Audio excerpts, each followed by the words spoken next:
Welcome along to the latest episode of the I Fell Into This podcast with me, Alexi Heidemann, as your host, and joined with me as always is Paul Rayner. And this week our special guest is Dave Clark, founder of Bobcheck. So welcome along, Dave. Good to have you here.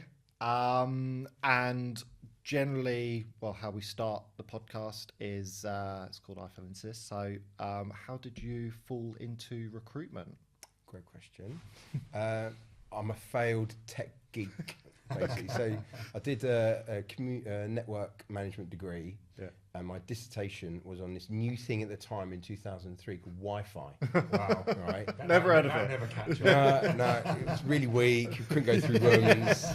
So it was like security issues on that. And then I realised that by going into tech, I didn't like study, and I didn't want to be restricted on salary earnings based on what next certification I got. Okay. Right, yeah. And I got a third in my degree. I nearly dropped out in year 2, and I didn't really want to go into tech and study, where I could just about get my degree, right? So I did some travelling afterwards, and then an uncle was going out with quite a well-known rec-to-rec. Right.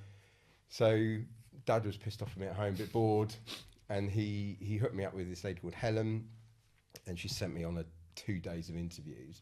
And then I dropped into a company called NP Group in about 2004, and I thought I'd just give it a go. I genuinely didn't know what I wanted to do.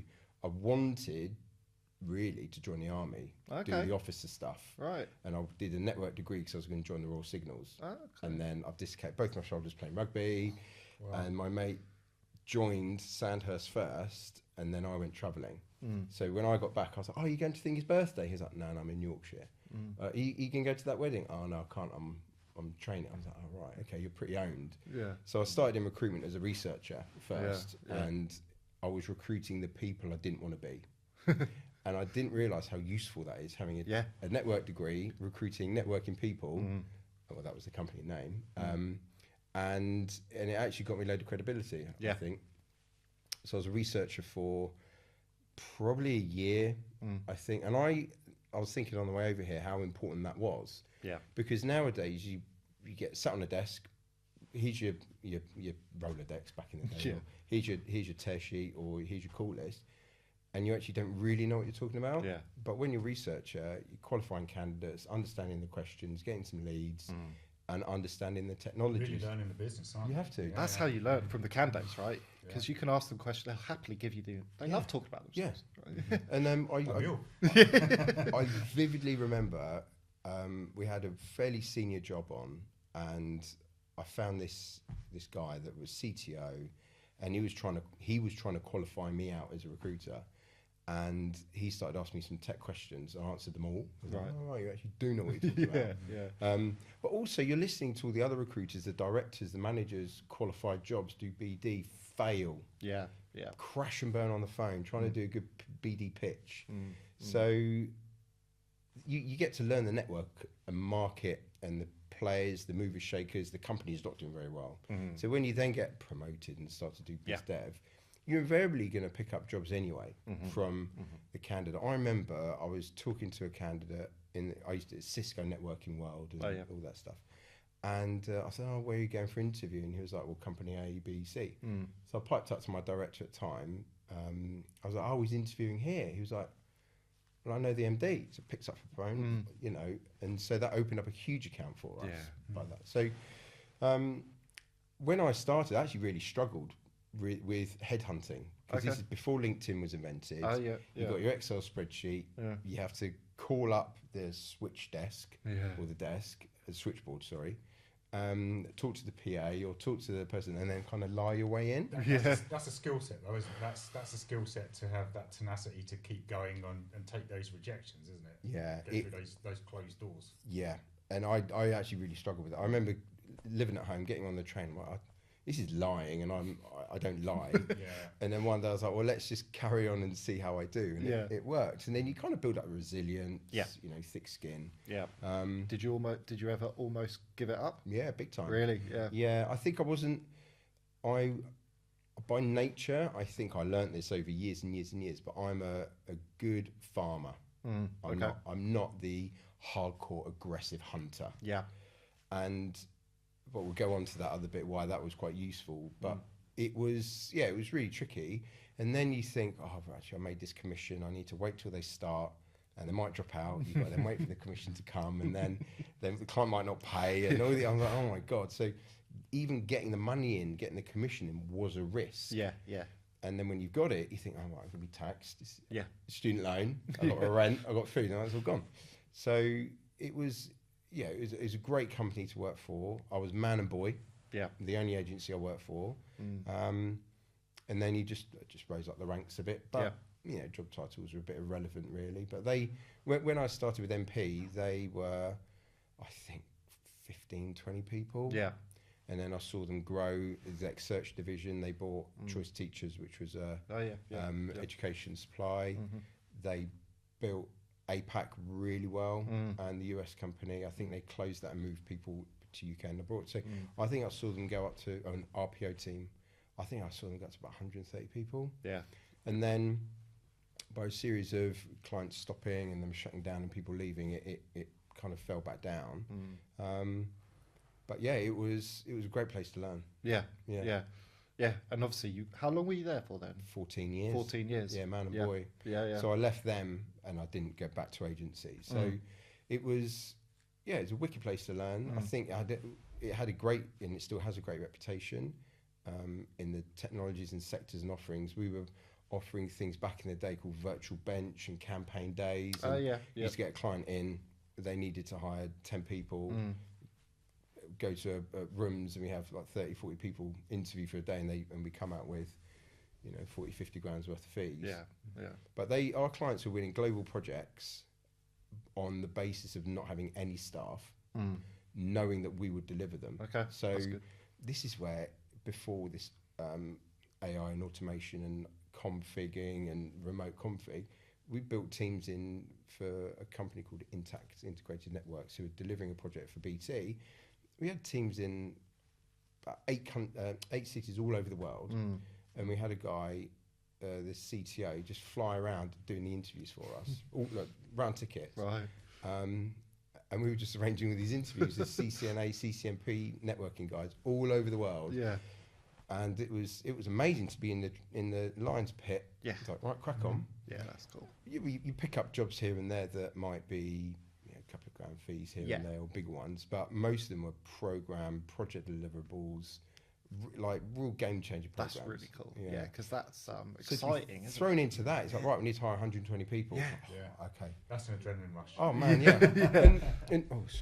And the interviews sometimes are happening on a Saturday in Australia. Right. And so right, you're online. Yeah. You have to work, or they're in Hong Kong or Sydney or wherever. You got a lot of time zones to manage there as well. Yeah, big time.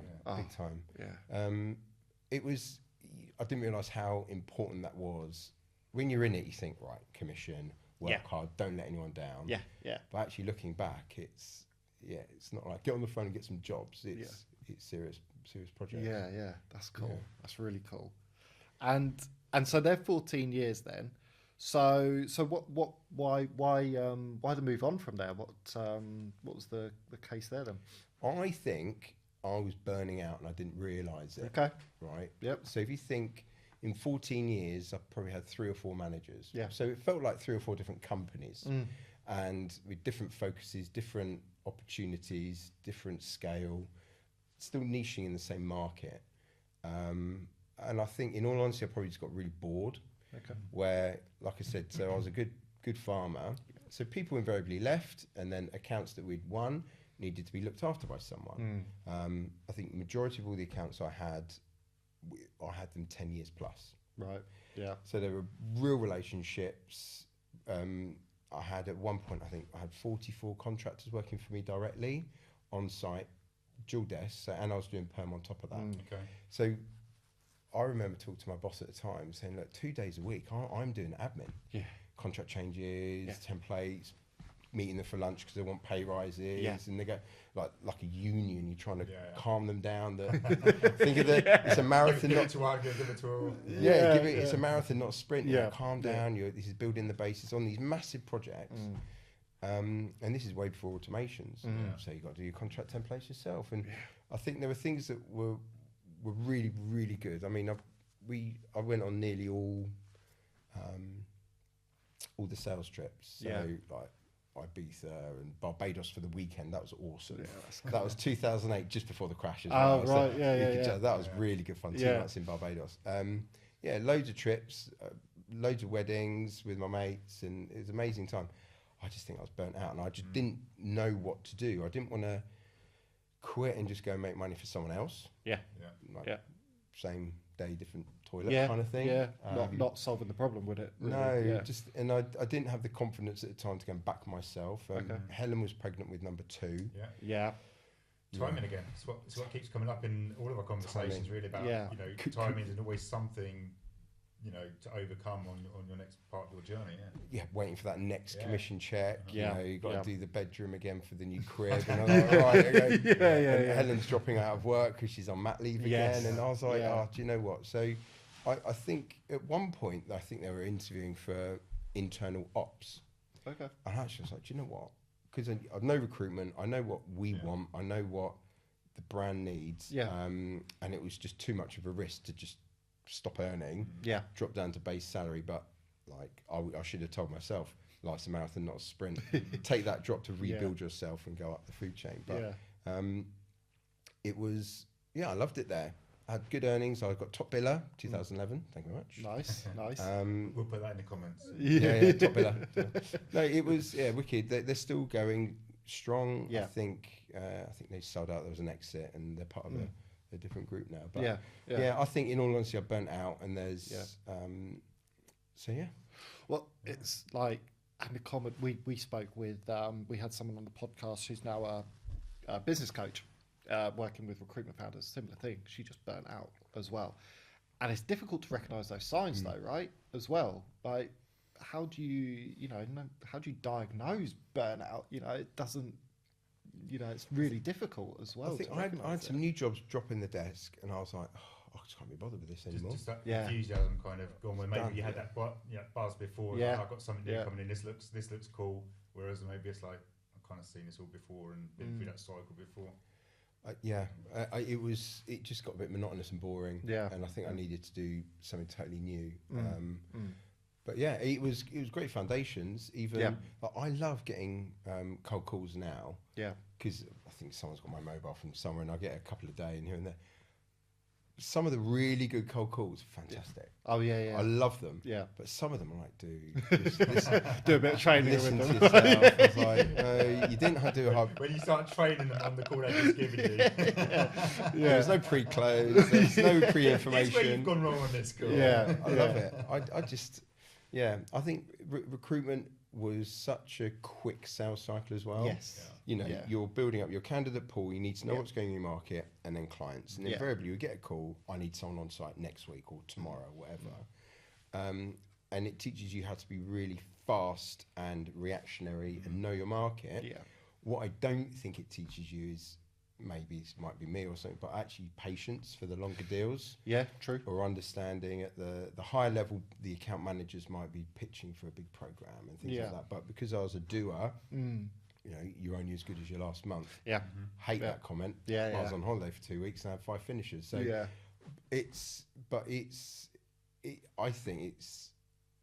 I believe it's incomparable to a estate agency on cars because people are a human commodity that make their decisions themselves. Exactly. But if you know what they really want, you can factor their life around a job change, a salary cut, or it's nearer home and a better environment. And it's quick. Where software sales or housing or cars, it's a commodity that either takes a while or relies on someone else. But doesn't think for itself, does it? But then a lot of people start in recruitment and then move on. But in those 15 years, I joined 2004. I survived the financial crash. That was brutal. And then you had, I think events happened 2012, 13. And then I left in 2017. So it was a rocky road. And post financial crash, all contractors got cut. And then I could just say to everyone now, wait 9 months, and all those contractors or perms that got made redundant, they'll all come back. They'll all come back, and it's cyclical. So The big variance that I'm seeing now from the agencies is everyone's still really waiting for that post-COVID. I know, yeah. It was quite busy, 2022. 21, 22, wasn't it? 22, Yeah. and then where the jobs dried up and all the job fillers were hired to deliver the candidates, they haven't got BD, no one was doing it, they were just filling jobs. Yeah. And it's been slowly catchy monkey after that. Yeah. But yeah, it was good. It was great to do, great to be in there, and amazing world. Yeah. But yeah, I think I've burnt out quite quickly. So it all started with a bit of a push from your dad and the right connections, and maybe your mate going into the army and showing that wasn't the path for you anyway. Yeah, I in hindsight, I wish I maybe joined for 3 years. Yeah.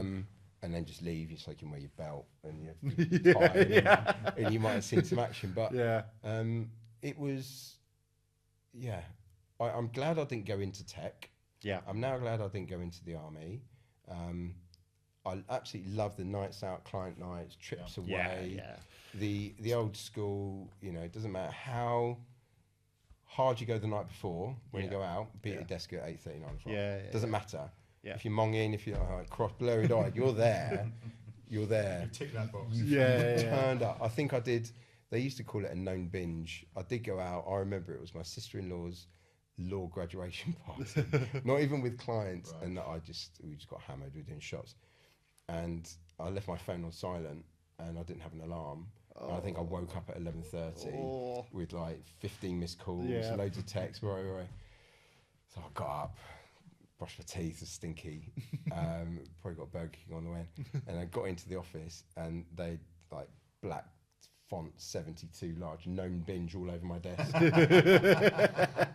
it's like KB, known binge. And you walk in and everyone's like clapping, known binge. You get 2 days taken, 2 days holiday. Yeah. And you just sit down, carry on. Take it all off. You're really embarrassed. Yeah. They're not bollocking you because you've it's all part of the process. That's it. Recruitment was great for that. I love that kind of thing as well. But some great mates in recruitment work with them. Great nights out. Yeah, it's great for that. If you can, like you said, it's pretty hardcore. And if you go out, you've got to be in the next day. You've got to handle that. That's the big thing. I remember first rule of recruitment club. Yeah, well, we had a 20k club, one of the agencies I worked for. So got 20k billings in a month. They take you out for a nice lunch somewhere in London, drinks afterwards, all expenses paid. But they do it on a Thursday. But they were like, you're not allowed to put Friday off though. You've got to be in the office. It's like a reward and a punishment at the same time. But it's like, just come in. If you're hungover, but you've got to be in, right? Yeah. You've got to.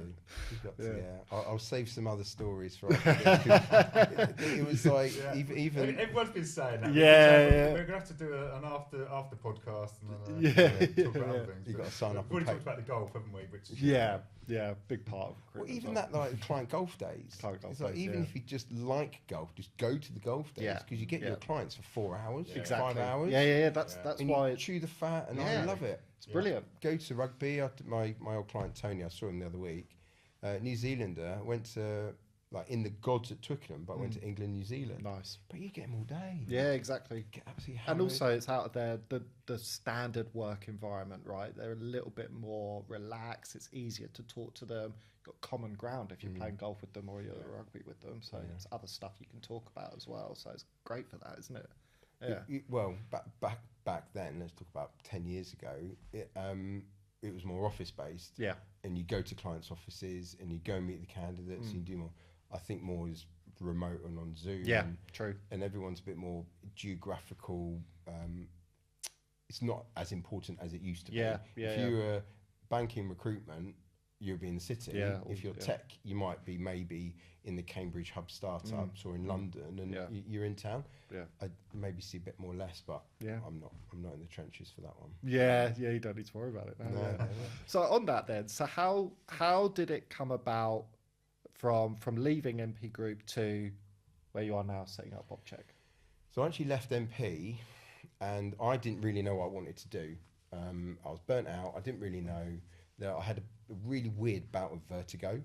It was the day of the Christmas party, but the night before, I was watching TV at home with my wife Helen. I was like, I feel sick, just watching TV, really odd. So I ran into the bathroom, I was just sick, and I was like, I feel a bit weird, I'm going to go to bed. I hadn't been out was around the Christmas party season. So all the lads turn up wearing their clothes for the Christmas party, and all the girls used to go off and get dressed, right? So you turn up in like jeans and your blazer and your nice shirt. And I was working away, looking at my screen. I was like, I feel sick again. So I ran off to the toilet, and everyone was like, "Oh, Clark is on the lash last night." I was like, "I wasn't." You know, talk to my wife. Yeah. So I went down to a walk-in centre, and they're like, "Yeah, look in your eyes," and they're wobbling. Oh. So my dad had to come and pick me up. So he drove home. He was like, "What's up?" I was like, "I'm burnt out. I don't know what to do. I want to open up my laptop anywhere in the world and just work." Yeah. But Helen's pregnant number 2, got a mortgage, got house stuff. So I actually left NP to go and work for my dad, who does background checks, DBS checks. Okay, yep. And then we've grown that from 2 staff to 35. We had 40 at one point.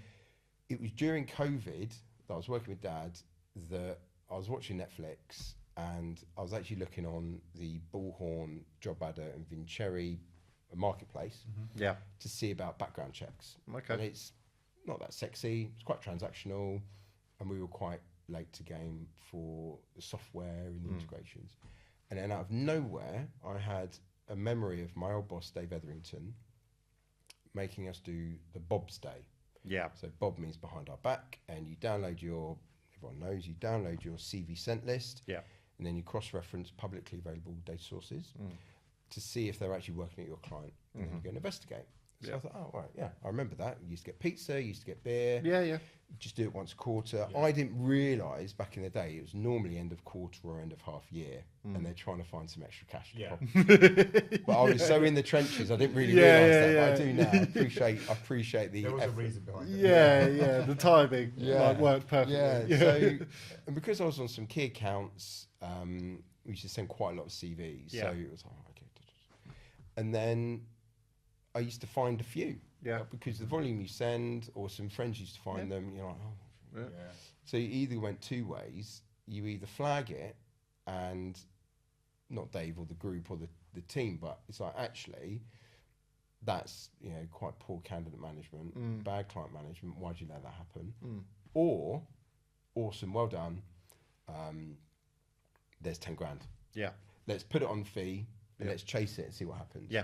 So invariably, I was quite junior at the time. I was like, I'm just going to put that one under the carpet because I don't really want the effort, effort to happen. Yeah. So I just thought, because we were rebuilding our software at my dad's firm, I was like, well, let's see how hard that is to do. So I spoke to a couple of dev agencies, and we built minimum viable products, and we ran some data with my mates, Chris and Amanda. They live in Dubai now. They're on Job Adder, and they found 2. Oh, right, like, straight away. Right. And Amanda was brilliant. She just didn't call anyone. She just sent 2 invoices. Really? So there's tip she number didn't even 1. investigate it. Tip number 1. Take it as given. She knew they interviewed with her. Okay. One of them, and they knew the CV sent was with the other one. Just sent the invoice. So one of them they questioned and queried, and they decided to not pursue. And the other one they just paid straight. Really? How much was that? Do you know? 15 grand. Nice. 15, yeah. So they were some early investors. So that was the win you kind of needed to come proof of concept. Proof of concept. Proof of concept. Because we were testing on easy data that we knew that guy was working there. Yes. See it happening in real Alexis time, SSG, so it will always flag. But this was really, really cool. And then, we co-invested, and we went to Job Adder and Bullhorn first. Bullhorn was the first one to bite about a developer, and then getting on marketplace in the good one to have first great one as well, right? People are aware, Bullhorn charged to be on the marketplace, and they charge a percentage of the deals, but Job Adder don't. So that's why I wanted that one first, but it's actually worked out for the better. I went to 6 friends who all run agencies, all left MP for various reasons, all run agencies, and they were like, this is a great idea. Have you thought about X, Y, Z, A, B, C? Have you thought about these features? This is what would be interesting to me. Right, okay. So we built it in, so I had the idea in Feb 21. So we built in 21. We launched March 22. Okay.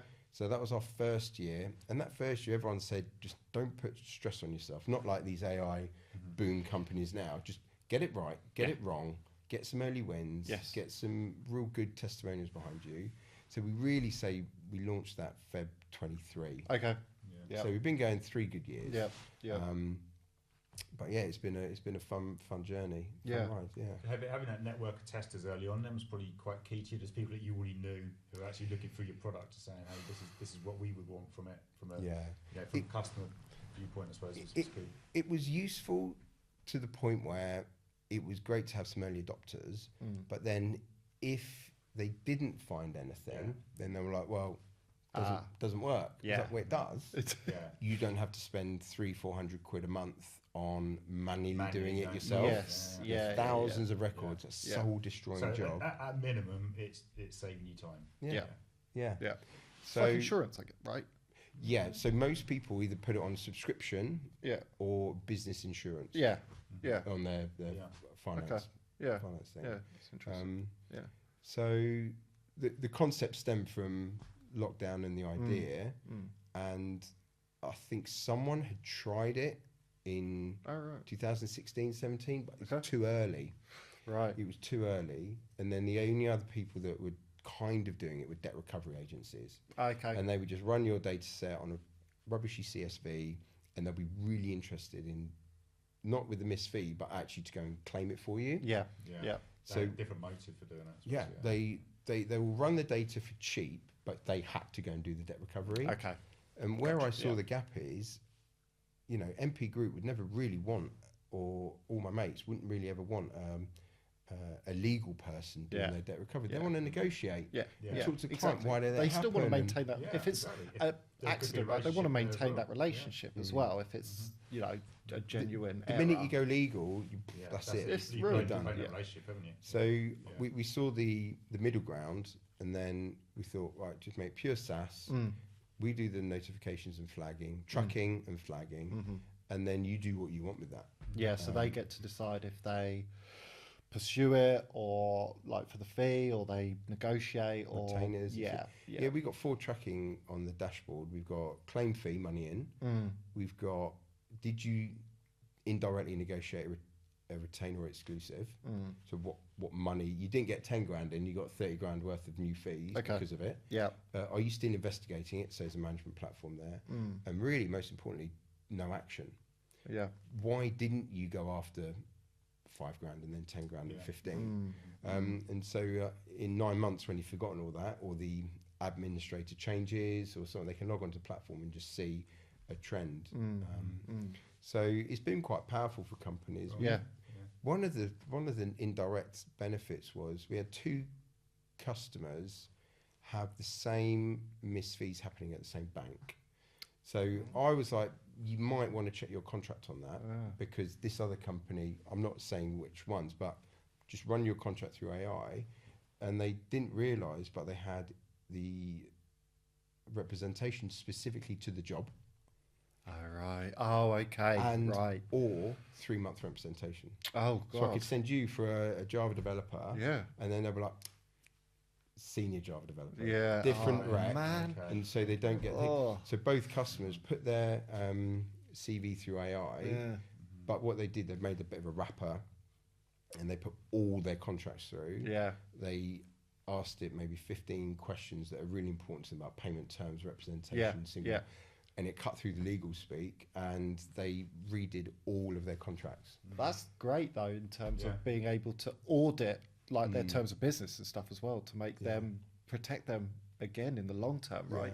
So it was most companies after COVID going, right, I need to sign up, we've got loads of jobs, and they're like, okay, easy, and then they're like, oh, bugger. And they don't realise a year later or 2 years later what happened to me. So one of my stories was I was recruiting in the Cisco channel directly for Cisco and all the channel partners, and then I got into their one of their competitors, name no names, and they said, right, we've got a major program, we need high-level architects, tech architects, £1,000 a day. This is 15 years ago, so that would be quite a lot now.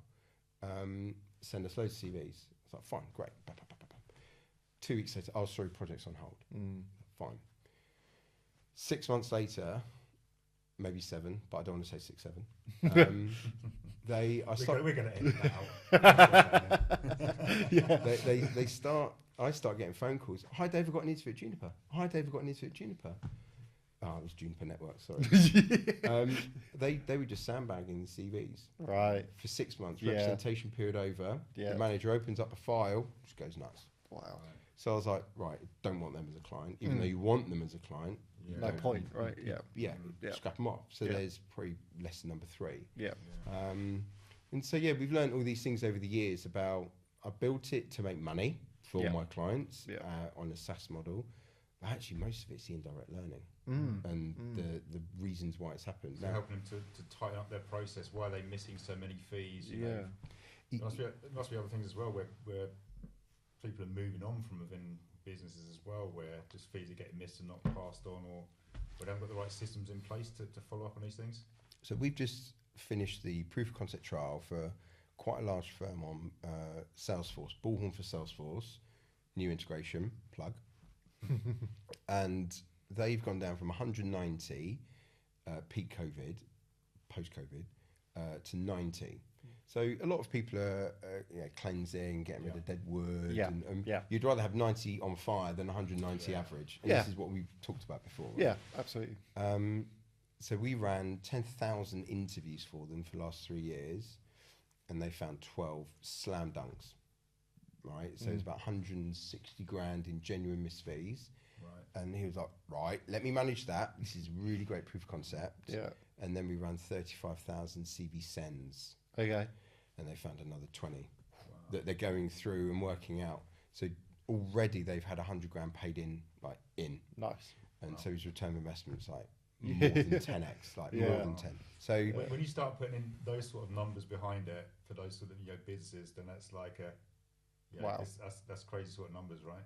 So the reason it's worked for them is they're of a size where they've got the back office to investigate, and they've got the administrators to manage it, and they've got and this guy, the MD, is really understanding, and he's not getting legal. They've already got a 5-step process that he's taught me through that we might roll out on our software. So he's managing it as a program, not end of year we need money. Yes. And so actually, some of them he's not gone after the fee. One of them was like 28 grand. Right. But it's a huge company in Netherlands, and they've upsided that for like massive retainer program and things like that. So and people think, well, you've got 40,000 candidates that you want to run through. You can't do that manually. No. Just every month we'll check. So whatever data you load in January, we'll check every month for a year. If you've got a year's representation, we'll check for 18 months. Okay. Because you want to have the whole sandbagging story. Yeah, of course. So I could talk to the cows come home. I love it. How big do you think this market is then? How much? If we were looking sort of UK over a year. So we've tried to work this out by some REC and SIA numbers. Yeah. We see roughly 1 in 2,000 CV sends as a missed fee. Right. So if you're sending 5 CVs a week, back of a fag packet, old school stats, that's 1 in every 8 or 10 recruiters. So the short story is we haven't really worked out if we think there's billions being lost or tens of millions. It's hard to say. So some clients have signed up and they've used the platform and they've checked for 18 months, and they go, do you know what, Dave, we haven't found any, or we found a couple of them, we haven't really gone after them. We don't really think we've got a leaky bucket. Okay. Great. Turn off. Good as well, Good. You can sleep at night. Yeah. And we've got one client we're actually finishing next week. She's been with us 2 years. She found 40 grand at the beginning. They've re-gone through their contracts. They've done lots of development of learning and they've tightened up their ship. And they're stopping. That's brilliant. But that's a good success story, isn't it? I'm happy. I'm happy for them to finish. Obviously, the monthly run rate isn't happy. But she's still a good case study for you. She's referred me to a couple of clients, and she's chuffed. Right? Because she'll be happy. Why wouldn't she? And it was, if in this day and age of AI, I think people are making their own CV formatters, and they're making their own thing. This is a bit more tricky because it's API driven into Bullhorn and all the ones. But they're happy. Yeah. I had a mate. We're part of the TRN network, and we went to the summer retreat, and I've met an old mate. Oh yeah. Ben lives on the South Coast. He was like, I'm 10 people, would you run my data? And I was like, yep. He found an unbelievable fee, like 33 grand, paid in, last month of representation, paid in. And obviously that paid 100 times over. So it does work. So this is what we've discussed before. Even if you're a small agency growing and you want to protect your revenue, plug it in. If you're a large agency and you have gone through that churn or change phase and you want to see if anything slipped, you could plug it in. I was going to say that's because in terms of who this would suit, so is there anyone this wouldn't quite, any agencies out there this wouldn't quite work for then? If your candidates might not pop up on publicly available networking sites, construction, nursing, teaching, like plumbing and supply, it might not work. It probably doesn't. We even did a proof of concept for a recruitment agency specifically recruiting for dark web.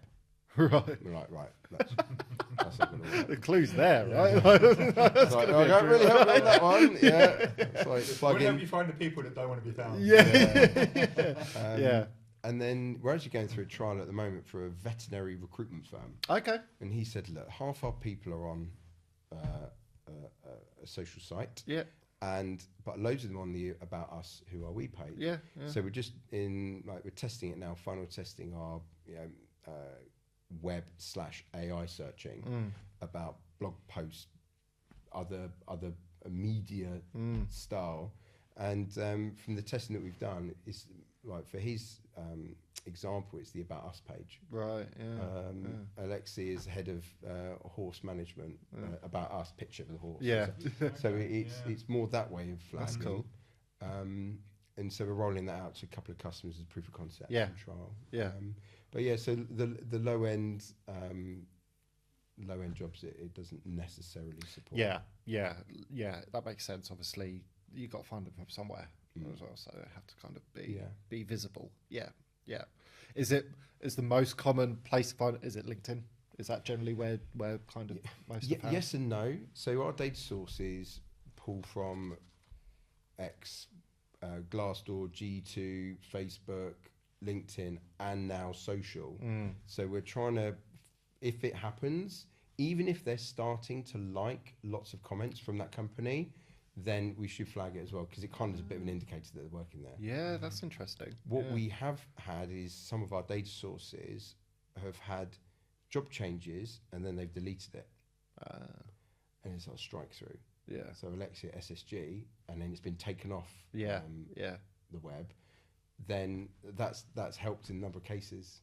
Okay, so you can still find those people. And you can still find that.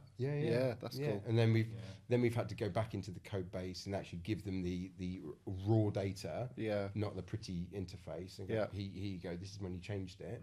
They call them up. Why did you do that? I did start for a month and then I left and then I didn't really like it. There's Fiji there, isn't there? So even if it's on contractors, they still do. I was going to say, because on the contracts, because obviously there'll be more movement there generally as well. So that's a great way to kind of track those ones then as well. Then. You're getting HMRC interested in you trying to find people. Exactly. Exactly. So it's proven quite profitable for quite a few companies. Some they've tried. They just, as a business, they don't really have many. I was like, fine, turn it off. Where the frustrating element for me and Bob is where we find 3 or 4 and they've kind of chosen to not go after them, and therefore there's no return of investment. There is. Do they have a reason why? A lot of the time they just don't feel comfortable because it's their top client and they don't want to rock the boat, or the recruiter's left, the manager's left, and the candidate's already left that job as well. So it's like, but why did that happen? What can you implement in your business to make sure it doesn't happen again? In some ways that's still a win for you though, even though you haven't seen that fee come in. You sort of, hey, look, we did our job, you know. Our part worked. It's up to them to do their part of it, right? That's why we have chosen to not do the debt recovery.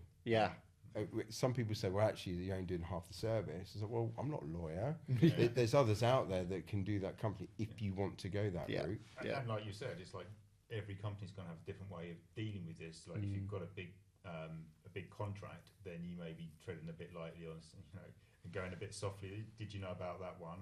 And as to whether you sweep it under the carpet and forget it completely because that relationship's so good you don't want to mess it up, or whether you do go in and get that fee. It was. Yeah, I think I wish I had this when I was a recruiter, because I would just send more CVs out. You didn't have to spend days going through it. Yeah, knowing that it would just flag up and did you know Alexi's there? But it's a cool piece of kit.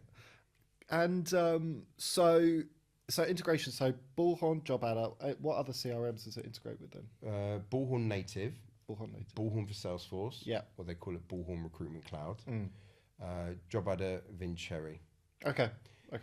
So we did a pilot for Robert Walters globally, and they were uploading their data through CSV. Right. Upload. Yeah. We've got a client in America. They're on Tracker. We don't have any integration with them. Yeah. But they just give me the data every month. Okay. To load up every month. Yeah. That's so good. You could do that. It still works. Bit of element. We're talking to Mercury, 720. And Tracker, so just trying to work out which one we're going to integrate with. Okay, cool. And so how many agencies are you currently kind of working with? On our books, we've got 30. Okay. But what that means is, that's Robert Walters is one. Yeah, I was going to say, they must be the biggest one. But they've got 20 offices, wherever. So they would be classed as sub-clients as well.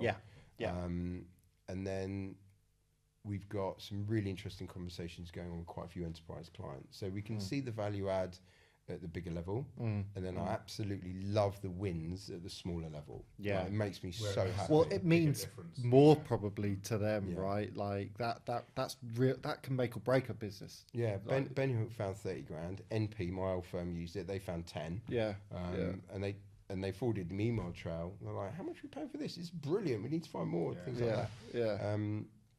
One of the very early adopters, Henderson Scott, they sold out to Search Group. Yeah.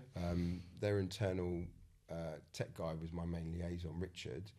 And in COVID, I think they made everyone furlough apart from 2, and they did the back doors during COVID. There was 2 people going through it. They popped in they integrated with Bobcheck, and they found, I think, 120 grand in missed fees, but they sold that to maybe 200 or 300 grand, whatever they did internally. Yeah. But most of them were coming from top billers. Really? Yeah. It's not junior ones or anything like that. So, but they finished a while ago before they sold. So, they've got loads of stories like that. Yeah, but that's really cool. I built it for the smaller agencies to find missed fees, direct revenue. Yeah.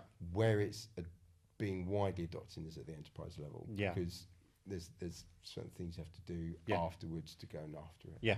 Yeah. So what's next, and I suppose longer term for you and the business? Contract to Tracker. Okay. So that's soft launch for 2 customers on Bullhorn only, and that's looking at if your contractor, he will always have worked there. Has he gone, or she, have they gone back within a year? Have they stayed after their end date, or are they now permanent? Okay. So we're testing those algorithms. Is there a lot more touch points then, I guess, involved in trying to get that kind of information? Yeah, exactly. So there's other pieces of tech that we're trialing. I'm not allowed to say. Okay, fair enough. No, there's other pieces of tech that goes underlying it, because the original Bobcheck is black and white. Yeah. You have sent that CV, you have not made the placement, and they are working there. They've always been placed there, but contractings invariably just go David Clark Consulting for 24 years. They don't necessarily list their clients. Yeah. Or they might do a year later. Yes. Or something like that. Yeah. So this is harder for us to test the proof of concept. And so that's why the AI web search might be more powerful and email lookups and things like that than just relying on job move. Yeah. So we've got 2 current customers through Bullhorn trying that. We're not ever wanting to be a data enrichment partner, because that comes with extra cost and extra risk, and you're really digging into the database and amending it, but we're looking at a client tracker. So someone who has interviewed for you before has left, and we can let you know. So I know some of the data enrichment partners already do that. That's part of what they are. Yeah. But a load of our clients don't necessarily want us going into their database. There's been horror stories, and there's been you can go and do that with them. Yeah.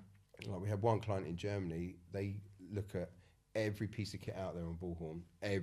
They interview everything, and they've integrated, I think, Conquest for commission management. You speak to Carl. That's a really good piece of kit, and Bob, and they keep on getting flags like missed fees.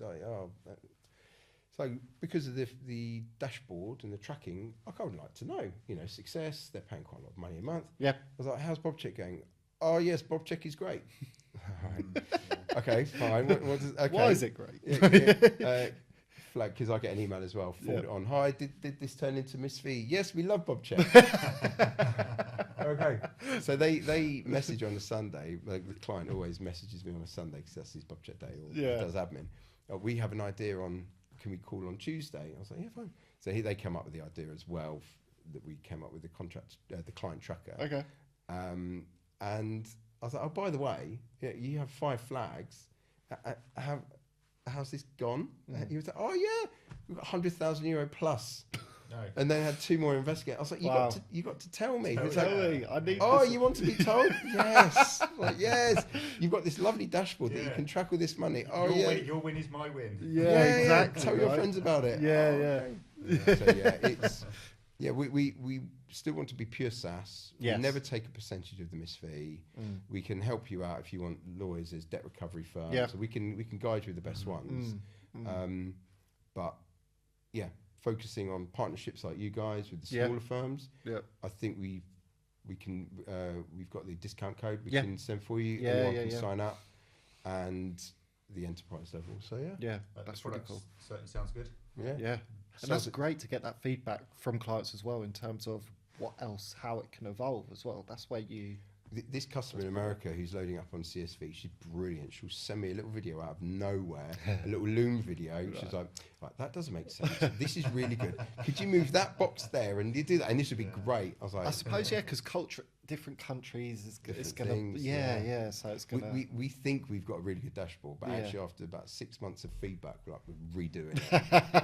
Thanks so much. It's really hard to take. We thought it was great. It's not very good. But that's part of the SaaS world, isn't it? It's like, there's lots of changes and developments, aren't there? So, but I love selling to recruiters. I love selling into the ecosystem. Yeah. They can see the value. Some people are like, no, I don't want to take on another project. Fair enough. It's too much effort, and some people are 100% bought in, and they're the best. Yeah. But your background coming from the industry as well, it's got credibility there as well. That you know firsthand what they're potentially going through missed fees as well. Yeah, so that's and physically done it yourself. So yeah. It's like, don't sweep it under the carpet. We've made it that the recruiter won't know it's even happening, and the ops will get a flag, and they will do the investigating. Interesting. Okay. And then they will go and tap the recruiter on the shoulder. Did you know Alexi's at SSG? Oh. So they can't. They can't. Caught deer in headlights. And also, if we're flagging it back to the recruiter, they probably left. Yeah. So where's that email going? So we just go straight to ops. They deal with it, and they can centrally manage it. And we had one client they rolled off as well. They were with us a good 3 years. They had 5 business units, and they were seeing that Spain and Portugal were really good, Germany were really good, but London was terrible at going after the fees. Right. Because they just tippy-toeing.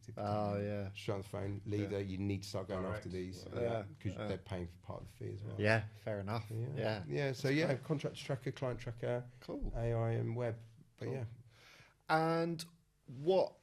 So say you're speaking with someone who's interested in looking at this. Do you have advice? Is there anything they should start doing before, or maybe look at prior to going on, signing up with you guys? Any things you would advise upon, processes, things like that?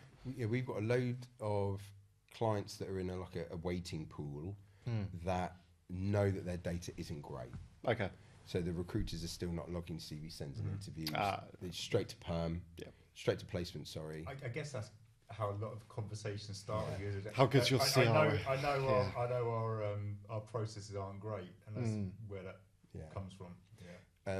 So they make an improvement for about 6 months in logging the CVs. Yeah.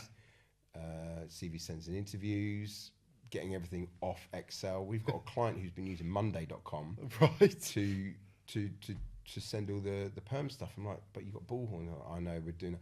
So a lot of clients wait 6 months and come back and then start integrating. The other part is so the 3 questions I always ask on a demo is, do you have a missed fee policy? Yep. What are you actually going to do when you find one? Mm-hmm. How aggressive? What is this guy, Paul's got a 5-step process. What is your process? What do you want to do? Are you going to tell the recruiters you're using Bobcheck? Most of the time it's yes, because then they see a huge spike in CV send and adoption of the platform. Well, they're going to use the CRM properly then. Use the CRM, well, send. Their procedures, aren't they? Yeah. Dave will find it. Yeah. Doesn't matter. So, and then the other thing is, are you going to pay out full commission if you find a missed fee? And that's the hardest one. You missed it. That's a good question. Actually, I hadn't thought of that one. You missed it. You've had to pay Dave to find it. It's me that's actually found it, not you. Ops and compliance are getting involved, and you might have to use a debt recovery firm or a lawyer. A lot of so how much do you pay? So they're the 3 questions I always ask.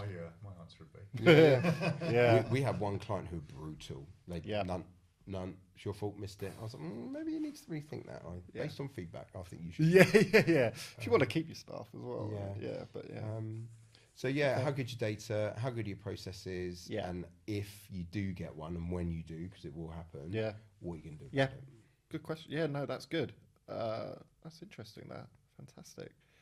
No, great discussion. I think really interesting to see kind of your journey and obviously how the concept of it and where it's going as well, and see real value there. Great to get a completely different angle on another area of recruitment, and something I hadn't really thought about too much before, about just how big this market could be. And I suppose how you've made it easy to go and find it. Yeah, brilliant. And then final question, which we generally ask, which you've kind of may have answered already, but we just generally say, if you hadn't have fallen into recruitment, what do you think you'd be doing now? Would it be the army? I think I'll be on the Ryder Cup. No, I'll be on the Ryder Cup team. Ryder Cup team. I would have been a pro golfer. Pro golfer. Caddy. A caddy. Yeah. Okay. That's a great job. Caddy's tough though. Caddy's tough. You're good at reading terrible yardages. Terrible. That's the job. I can carry a bag. Yeah, I'm really strong. Carry the bag's fine. Great at making sandwiches. One good shoulder. Yeah. I just don't know what yardage that shot is, but I can carry the bag. Yeah. I don't know. Something in golf, I though, do do you think? That would be quite cool. Probably for me, because I'm a useless golfer. But, being able to sort of travel the world and see all these great golf courses and professionals at the top of their game. Yeah. I suppose if you're a single man, it might be see you, Helen. I'm off for 3 months. Yeah. I love it. No, something in golf, though. Do you think would that be? Someone said to me, whatever section of the newspaper you turn to first, that should be the section that you work in. Interesting. Okay. Back pages, or politics, travel, sport, fashion, sport, business. Interesting. Whatever you turn to first, that should be where you work in. Ooh, that's cool. I always go sports. Yeah. Okay. So you love sport. You love sport. Yeah. Create a career in sport. Yeah. Right. Yeah. Well, we're all off to get on the Ryder Cup team. Ireland next year. That'd be amazing. No, brilliant. Thanks for coming, Dave. Really appreciate it. Great chat, and I think some good value there for recruiters business owners as well, to think about processes and stuff if they're not already using Bobcheck. So great. Thanks, guys. Brilliant. Thank you. Cheers. Appreciate it. Cheers. Thanks.